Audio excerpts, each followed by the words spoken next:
Hey, this is Ross Cruises, the Mother Effin' podcast. This is a message for Andy Frisella and DJ. You guys are awesome. I appreciate the podcast. I have two pieces of actionable advice for conservatives like you. The first one has to do with what you're calling for. You call for violence sometimes and standing up, and people don't really know what that is or how to. People are not about to just commit violence. I think the very first thing that we have to do is small business owners, I don't know if you know any, need to stop paying for the abuse that we are getting as Americans. Like, I work for a large corporation, so I don't have control of this.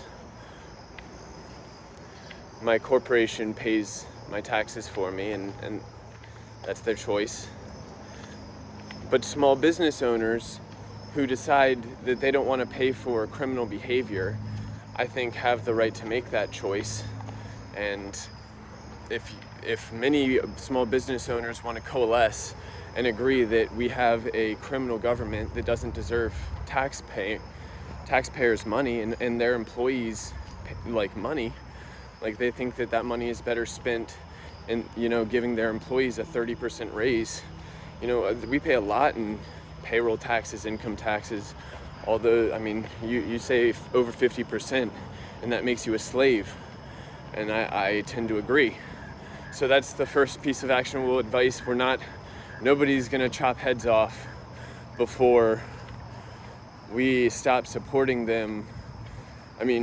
First we talk about it, then we stop supporting them financially, and then maybe we chop heads off. But that's down the road.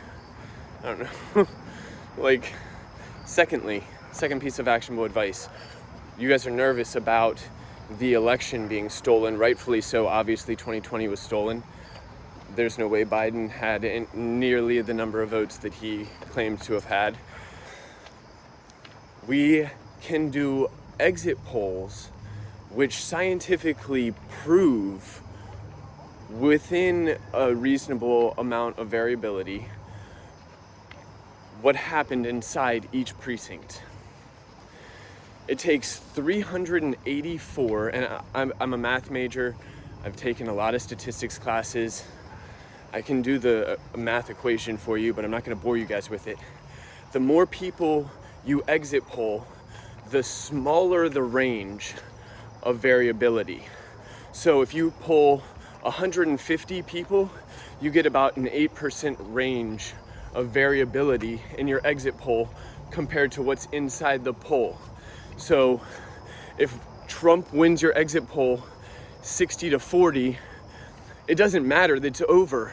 If you get 150 pollers to do your exit poll, within an 8% range. So the most it could possibly be is 52-48.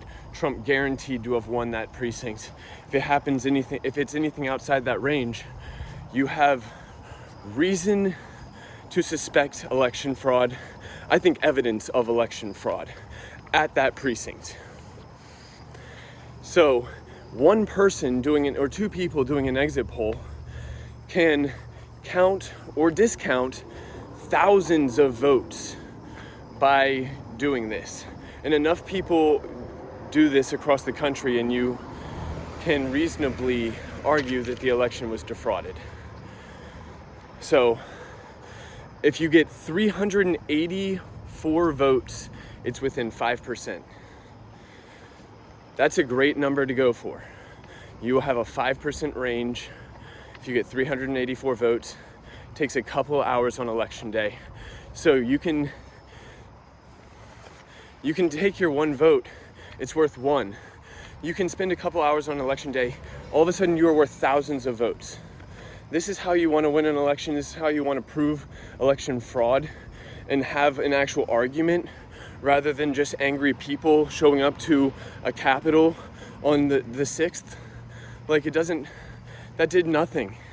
So we have to have evidence, and we had no evidence. When it came to the courts, We had very little evidence. We had some videos of people pulling boxes out from under tables, but I don't know when those boxes got put in. I mean, we can roll the tapes. I think the tapes should have been rolled. I think the court should have heard the election fraud cases, but they didn't, and that's their prerogative. You know, I think that we need to take responsibility and exit poll and prove it for ourselves, not let judges decide for us. All right, so that's it. The two most important pieces of this is actionable advice for conservatives. You will not get this. This is not stand up. This is not chop heads off. I will give them credit. I will give DJ and Andy a lot of credit, because a great thing to do is start talking about it, start a podcast, get this discussion going, get these ideas rolling. So thank you guys for an awesome podcast. Please, if you guys know Andy or DJ, if you guys could help this message get to them, I would really appreciate it. Just share it with them. Maybe they'll hear it someday. Thanks, bye.